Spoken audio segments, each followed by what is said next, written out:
Hi friends, Ayyanar துணையில் நிலா சோழன் மேலே எந்த வித டவுட்டுமே இல்லாமல் சோழனுக்காக முழுக்க சப்போர்ட் பண்ணினதை பார்க்க யாருக்கெல்லாம் பிடிச்சிருக்கோ அவங்களாம் நம்ம சேனலை லைக் பண்ணிக்கோங்க. இன்னும் சப்ஸ்கிரைப் பண்ணாதவங்க சப்ஸ்கிரைப் பண்ணிக்கோங்க. அந்த போலீஸோட வீட்டில் சோழன் எவ்வளவோ கெஞ்சி பார்த்துமே அவங்க விடலை. அந்த பொண்ணு இருக்காங்க பார்த்தியா, அவங்க இவன் என் லவ்வர் இல்லைன்னு சொல்லி ஒத்த வார்த்தையில் முடிச்சிருந்துருக்கலாம்.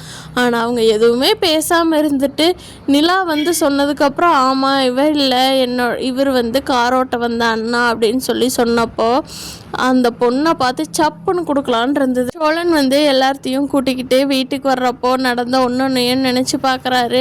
போலீஸ் சொன்ன உடனே நம்ம சேரன் அண்ணா அடித்தது என்ன, பாண்டி டேய் நீ பேசாதடா, ஏன்டா இப்படி பண்ணுற, உன்னை நம்பி வீட்டில் ஒருத்தர் இருக்காங்கல்ல அப்படின்னு சொன்னதையும், நிலா வாங்க தனியாக பேசலாம் என்ன நடந்ததுன்னு சொல்லுங்கன்னு கேட்டதுலேருந்து எல்லாமே சோழன் யோசித்து பார்த்துட்டு வர்றாரு. நம்மளைய என் புருஷன் இல்லாமல் நான் எப்படி வாழ்வேன் அப்படின்னு சொல்லி நிலா கேட்டது இன்னும் சோழனுக்கு மனசுக்குள்ளேயே நிற்குது.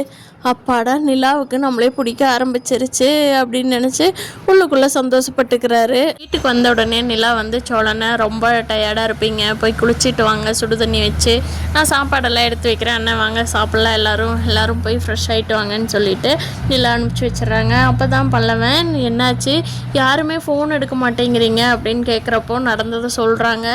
அப்போது பாண்டியும் சேரன் அண்ணனையும் பார்த்து பல்லவன் கேட்குறான், அண்ணன் எப்படிண்ணே சோழ அண்ணன் இப்படி சொன்னால் நீ உடனே அடிச்சிருவியா, சோழ அண்ணன் அண்ணி மேலே எவ்வளோ பாசமாக இருக்குது அதுவும் கூட உனக்கு தெரிய வேண்டாமா அண்ணன் அப்படிங்கிறப்ப சோழன், பல்லவா நீ நம்புற அளவு கூட இவங்க 2 பேரும் என்ன நம்பலடா, அதுவும் அண்ணன் என்னை அடி போட்டுருச்சுடா ஏன் சொல்கிற அப்படிங்கிறாங்க. அதுக்கு சேரன், டே சோழா நான் அந்த சூழ்நிலையில் என்ன பண்ணுறதுன்னு தெரியலடா, அவங்க சொல்கிறதா உண்மைன்னு நினச்சி பேசிட்டேன்டா அப்படிங்கிறாங்க.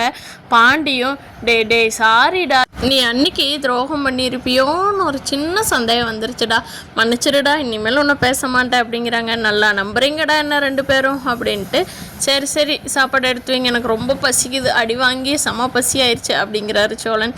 போட போய் குளிச்சுட்டு சாப்பிடலாம் அப்படின்னு சேரன் அனுப்பிச்சி வைக்கிறாரு. இல்லை இவ்வளோ தூரம் சோழனை நம்புகிறாங்க அப்படிங்கிறதே இந்த விஷயம் நடந்ததை வச்சு தான் எல்லாத்துக்குமே தெரிய வருது. ஃப்ரெண்ட்ஸு சந்தாகுது சேரனோட லைஃப்பில் திரும்பி வரப்போகிறாங்களா என்னங்கிறத அடுத்தடுத்த எபிசோடில் பார்க்கலாம்.